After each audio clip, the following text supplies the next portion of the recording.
Tan Sri Azam Baki, saya hormatlah dia kan. Di hujung-hujung usia perkhidmatan dia, kalau sambung ke tak sambung wallahualam, tapi di hujung-hujung usia perkhidmatan tiba-tiba dia perform, nak tunjuk perform kan.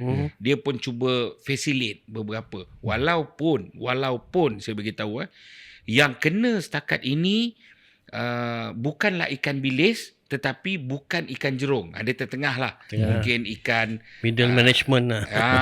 Mungkin ikan kembung, ikan parang je kan. Ikan pari. Ikan pari kan.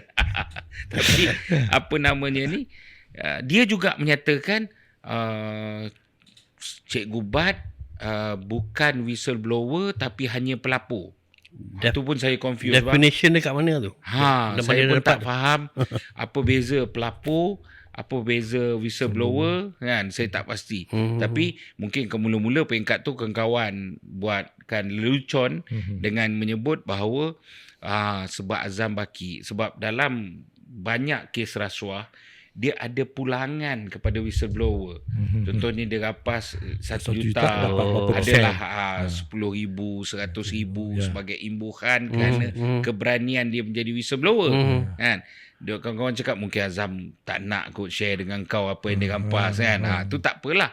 Tapi persoalan dia, saya seharusnya dilindungi seperti mana yang dibentangkan di parlimen dan dijanjikan. Dari segi undang-undang. Dan ini menghantar isyarat kepada rakyat di luar sana.